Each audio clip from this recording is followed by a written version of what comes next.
Hi guys, it's me, SK Kulot, isang SK na fish keeper. Late nga pala ako nagising dahil na busy sa opening ng Mayor's Cup dito sa amin sa San Luis. Kaya late na rin tayo magpapakain ng isda. Tubipex nga pala ang ipapakain natin ngayon. So kung napansin nyo, marami na rin yung namatay. Binalawan muna natin yung lalagyan at sasalinan na natin ng Tubipex. Ito na yung nalagay natin na Tubipex. Lalagyan na rin natin ito ng stock water.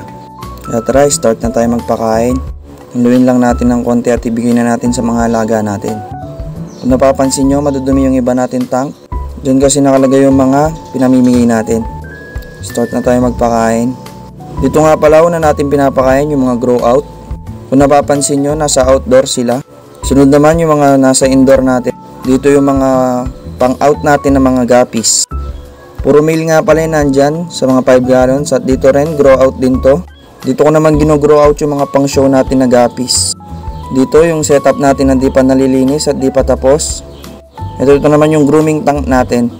Konti na lang pala yung nakagroom natin dahil halos na benta na. At sa mga gustong bumili, PM lang kayo. Dito naman yung mga breeder natin. Nasa 2.5 gallon. Pair by pair pala yung pagbibreed natin para mas ma-monitor natin yung mga anak. Dito naman yung batcha setup natin. Mga breeders din yan. At may pangilan-ngilan na mga grow out na nandyan. Diyan lang nag-uumpisa yung umaga natin bilang fish keeper. Sakto pagising natin may nag-walk in. At ito yung binili nila pair ng HB Pastel. Peace out!